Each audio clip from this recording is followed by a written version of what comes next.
Spring is all about life, so let's paint these speckled eggs together. I'm using my LUKAS 1862 watercolors, round brushes in sizes 6 and 1. I'm starting with the cobalt turquoise color and just outlining the egg at first. Notice how the paint consistency is quite creamy and smooth. And I wanted it that way so I can go in there with a clean brush and then kind of draw out that color and soften the edges. And since the edges are still wet, I can go back in there and add more of the same color to deepen that part of the egg as a shadow. The next color is a much warmer one. I'm using the cadmium yellow light, and I'm doing the same thing, outlining it at first with a creamy consistency of paint, keeping the center bright and letting the white of the paper show through.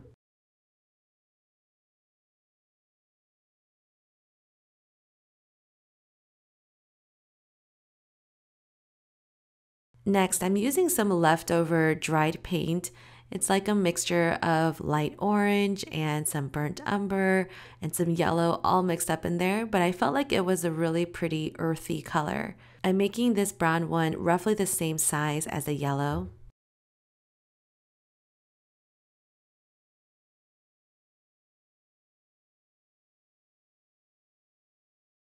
And for the fourth and final egg, I watered down my chromium oxide green, and I'm making it about the same size as the blue. I wanted to use both size and color scheme to balance out this composition.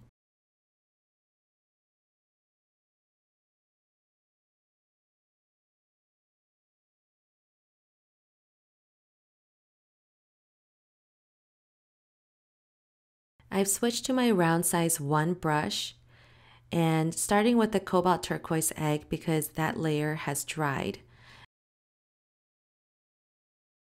I mixed up some Payne's gray and I'm starting with some really tiny dots. Then I watered it down just a little bit to add some lighter value dots and circles.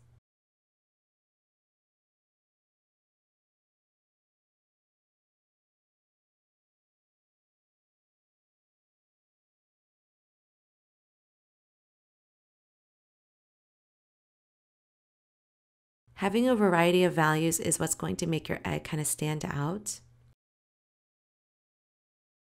Start by placing the speckles on opposite sides so that you can achieve a better balance.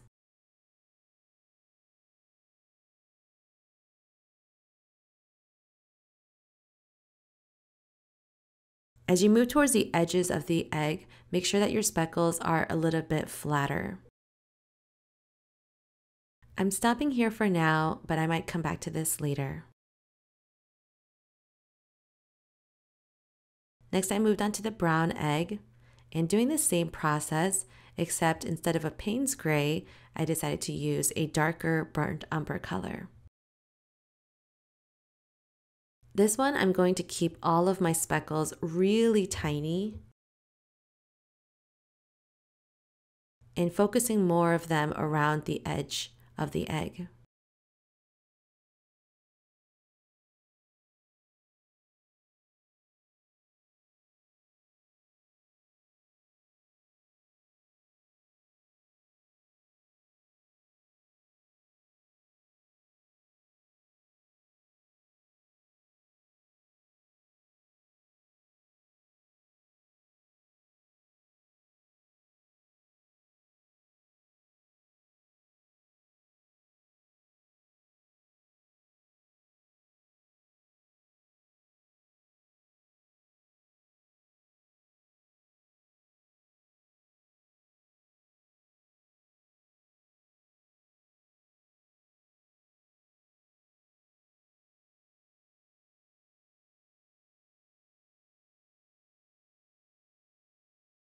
For the yellow egg, I wanted to do speckles that were more like patches. So I'm still using my round size 1 brush and just roughly painting out shapes. I am looking at various reference photos online, but not really focusing on just one of them, but rather trying to combine a few of them into this one design.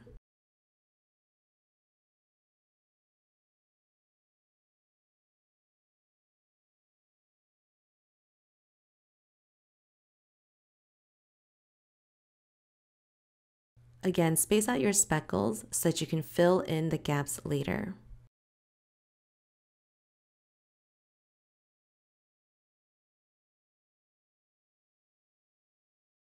For the second layer, you really don't want very runny paint. So make sure that your paint consistency is creamy or slightly yogurty. And if you're not sure what I'm talking about, make sure to check out this video on paint and water mixture consistencies.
I thought adding some metallic details might be really fun, so I'm using the Finetech Metallic palette. And for the green egg, I wanted to do a dark antique bronze kind of metallic color. I feel like it blends in really well with the green.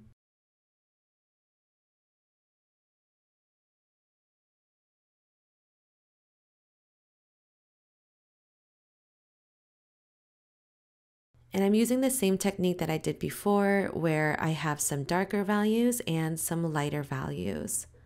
The shine is really hard to capture on the screen, but it's such a pretty color.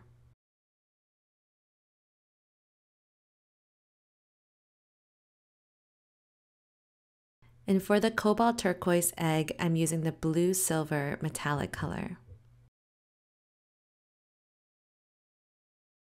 The light value of this metallic color blends in so nicely with the light value of the Payne's gray.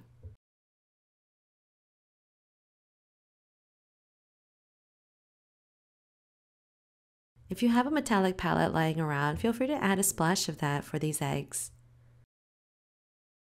And even if you don't have a metallic palette, experiment with adding a completely different color and see how it turns out. Really keep things loose and have fun with the process. I'm gonna call this painting done. Thank you so much for watching. If you post on social media, please tag me at AudreyRawDesign and use the hashtag PaintWithAudrey. Don't forget to subscribe, like this video, and leave a comment. And I'll see you next time.